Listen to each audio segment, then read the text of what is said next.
Chest, the signature of an aesthetic physique. In this video, I will rank all the push exercises that are based on my own preference, which one I like, which one I hate, and provide a brief explanation why, so you can select them based on your own judgment. So let's start with the biggest one, right? Barbell bench press. I think that's a C tier. I just don't think it's a good exercise to build a great looking chest. You know, it's difficult to do drop sets if you're training alone. It targets mainly your middle and lower chest, which is already most of the time overdeveloped. Like, not overdeveloped, but not neglected in most people. Most people actually need to build upper chest, so do incline presses. So that is the problem. That is what majority of people should focus on, actually, the upper chest. You also get a bigger risk of injuries, specifically on your shoulders, wrists, and elbows. And you don't get that deep of the stretch, you know, at the bottom, because you still have like a bar pushing here on your chest, so you can't go beyond that. That's a physical constraint. So you don't get that deep of the stretch, and you can't really go to real failure, because otherwise you will just get stuck under the bar. That was what was happening to me. I was afraid of like getting stuck under the bar, so I know I can't push myself hard enough.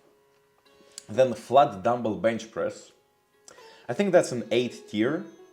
It's much better than regular barbell bench press. You get a deeper stretch at the bottom. You don't have to be afraid of going to the failure and past the failure, because at the end you could just drop the weights on the ground, on the floor, and you'll be fine. So you really get all the benefits from a standard bench press, and you eliminate most of the drawbacks, right? But it's not an S tier because it doesn't target your upper chest, and upper chest is what most people need to focus on. That's why that's an A tier. Then incline dumbbell press. That's an S tier, guys. That's an S tier right there. Absolutely must in your routine. You know, it has all the benefits of flat dumbbell press, and it eliminates its only drawback. And you also get a deep stretch at the bottom. You can do drop sets. It targets your upper chest pretty well, and as you can understand, I'm doing this exercise. Then flat Smith press. I think that's a B tier. It's very similar to regular bench press, but I will add 1 point just because, you know, it's a Smith, right? You have this safety rack, so you can go past, you can go to failure, and maybe somehow even past the failure if you're training with a partner, and you can just rack the weight down.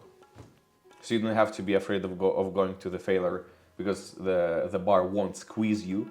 But still, you don't really get that deep stretch at the bottom, and it doesn't target your upper chest.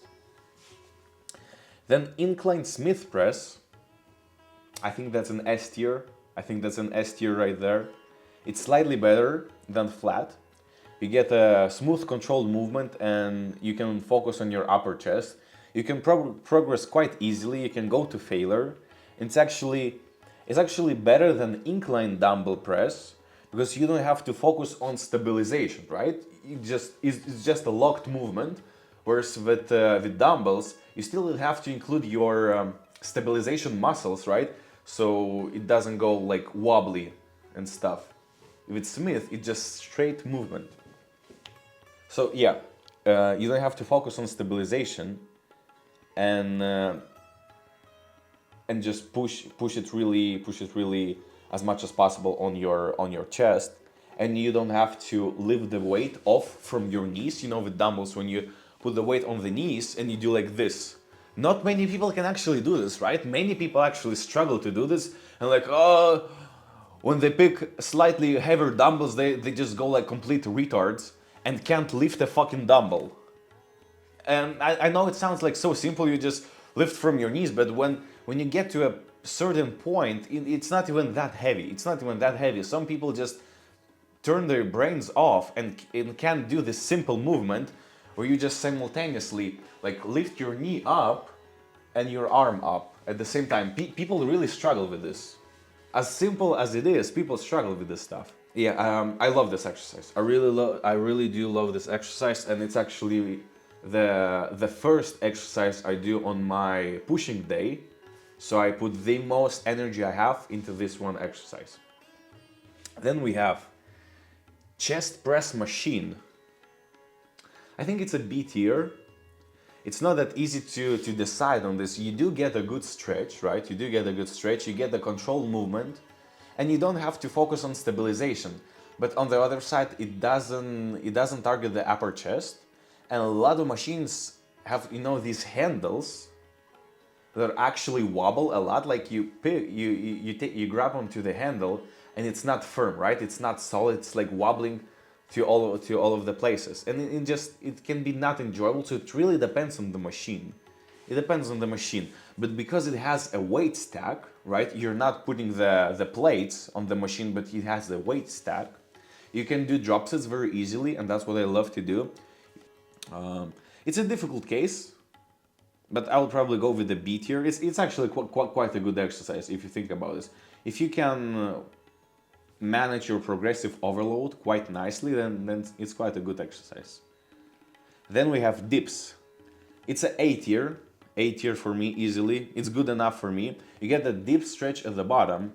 It targets the whole chest, shoulders, and triceps. So you're not isolating a single muscle group, which is quite nice. But there is some entry point for beginners. Even though it's much easier for beginners to do dips than pull-ups, I think.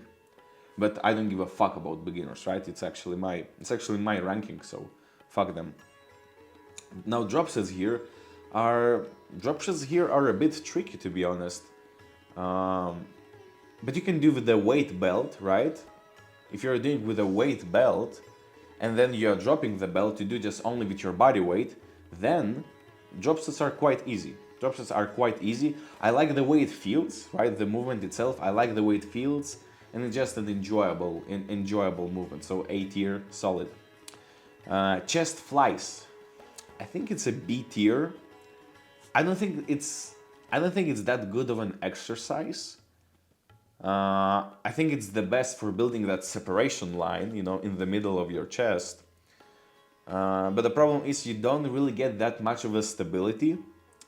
A lot of people do this exercise incorrectly by not crossing their arms past each other, right? People just do like this, and they're not doing anything beyond that. What you have to do is like go with your arms beyond your hands. That's what you have to do. Also, you could do like on a pec deck machine, but you get the same problem. You get a bit more stable movement, right? You get a bit more stable movement, but you have the same problem that you don't go past your hands. Whereas with chest flies, you can do that, right? You can do that, but just not many people do this. That's actually a big problem. Okay, pec deck. Pec deck, I think it's a C tier. Now it also develops that separation line, but and you actually get more stability in the movement, but you can't physically go like and cross your arms, right? I just can't really comment much on that on this machine. I've never really done it consistently in my routine. Maybe later I will add it and do a revision of this, but as of now I don't really like it. I've never done it consistently. Like it was never in my gym routine. Never. Push-ups. Push-ups D tier. I'm only adding push-ups here is because I need at least one exercise for D tier, right? So I remember I just sat down and I thought, like, which exercise is the worst for building chest muscle, right? For adding muscle mass, actual volume to your chest. I think which one is the worst? Exercise, push-ups, right? Some people say like, oh, what is wrong with push-ups? It's a great exercise. If you're asking me this, I'm sure that you're a skinny old guy who knows nothing about building muscle. I'm absolutely sure about this. You cannot possibly increase the weight and you can get to like 30, 40, 50 reps per set. How do you progress further? Do you do 100 reps? Do you do 1000 reps? Of course, like you can add a plate on your back, that will be the weight, but it's really very unstable. It's very uncomfortable. You look like an idiot. What else? And also it increases like your risk of injury on your wrist because it's like in this position constantly, so it's very uncomfortable.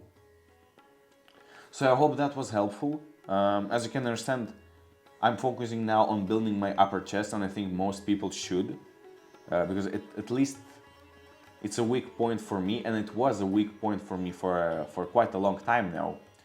So main thing here, right? Throw away flat bench press from your routine. Throw away push-ups from your head at all. If I'm in the gym and I see you, right? I see you doing push-ups, you're flying out of there. You're flying out of the gym. Don't even try to do it anytime. No, just throw away bench press, throw away push-ups. Don't embarrass yourself and get that upper chest growing. I get it. You want big milkers. You want big milkers on your chest. I want it too. That's why I'm doing this video. So you can understand which exercises are actually great for building that aesthetic chest.